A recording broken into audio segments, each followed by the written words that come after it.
பள்ளியில் படிக்கும் காலத்தில் முழுவாண்டு தேர்வு விடுமுறையில் வெளியூரில் இருக்கும் உறவினர் வீடுகளுக்கு சென்று விடுவது எங்களுக்கு அப்போது வழக்கம். அப்படி சென்றிருந்த ஒரு சமயத்தில் உறவினர் வீடு கட்டப்பட்டு கொண்டிருந்தது. அப்போது செங்கல் சுண்ணாம்பு கலவைகளோடு கடுக்காயையும் பிசைந்து எடுத்து கட்டி கொண்டிருந்தார்கள். அது அதிசயமாகப்பட்டது எனக்கு. வீடு கட்டவும் கூட கடுக்காயா? ஆம், கடுக்காயை சேர்த்து கட்டுவதால் வீட்டிற்கு பலம் உறுதித்தன்மை அதிகரிப்பதாகவும் அவர்கள் பேசிக்கொண்டார்கள். எனக்குத்தான் அப்போது புரியவில்லை. இப்போது புரிந்துவிட்டது. வீட்டிற்கு மட்டுமல்ல, இந்த வீடாகிய உடலுக்கும் கடுக்காய் பலத்தை தருகிறது. நமது இந்த உடலைப் போல நாம் வாழும் வீடும் நம்முடைய ஆரோக்கியத்தை பாதுகாப்பதாகவே இருக்க வேண்டும். அப்படித்தான் முன்னர் இருந்தது. இது குறித்து பின்னர் ஒரு பதிவில் நாம் பார்ப்போம். இப்போது கடுக்காய் குறித்த மேலும் சில தகவல்களை பகிர்வோம்.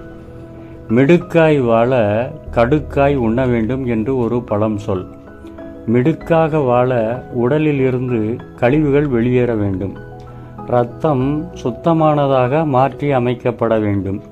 இந்த பணிகள் நடைபெற உடலுக்கு கடுக்காய் தேவைப்படுகிறது. உடல் செல்களை புதுப்பித்தால் இளமை நீடிக்கும். இதற்கு கடுக்காய் முக்கிய பங்காற்றுகிறது. தோலில் வரும் புண்கள் மட்டுமல்ல, தொண்டை புண், வாய்ப்புண் இவற்றை போக்குவதோடு கண் நோய் மற்றும் காமாலைகளையும் குணப்படுத்துகிறது கடுக்காய். வயிறு சார்ந்த பிரச்சனைகளுக்கு தீர்வாக இருக்கும் கடுக்காய் ஆணின் உயிரணு குறைபாட்டையும் போக்குகிறதாம். காலையில் இஞ்சி, கடும்பகல் சுக்கு, மாலையில் கடுக்காய், மண்டலம் உண்டிடில் கோலை ஊன்றி குறுகி நடப்பவரும் கோலை வீசி குழாவி நடப்பாரே என்கிறது பாடல். இஞ்சி, சுக்கு மற்றும் கடுக்காயை முறையே காலை, மதியம் மற்றும் மாலையில் வெறும் வயிற்றில் சாப்பிட்டால் கிழவரும் கூட குமரனை போல மிடுக்கோடு மாறிவிடலாம் என்கிறது இந்த பாடல்.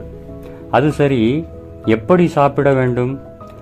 காலையில் இஞ்சிச்சாறு 15 மில்லி எடுத்து சம அளவு தேன் சேர்த்து சாப்பிடலாம்.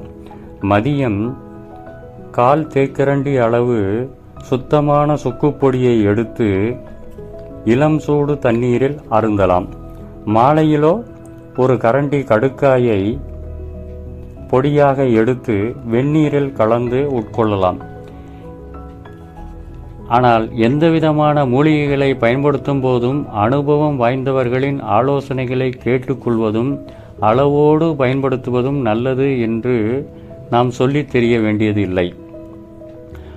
ஊட்டச்சத்து குறைபாடு உள்ளவர்களுக்கு கடுக்காயின் கூடுதல் பயன்பாடு வாந்தி, குமட்டல் போன்றவற்றை தருவதாகவும் உள்ளது என்று கூறப்படுகிறது.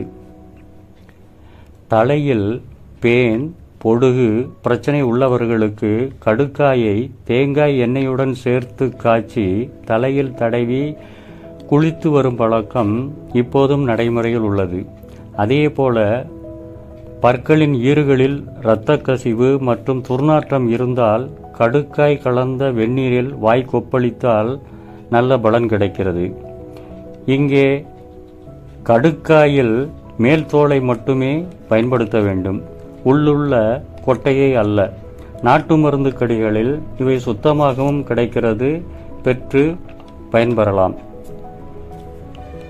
இதுபோன்று பல்வேறு பயனுள்ள விஷயங்கள் கடுக்காயில் இருக்கின்றன.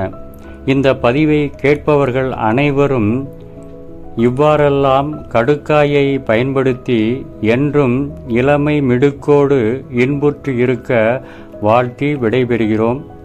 நன்றி.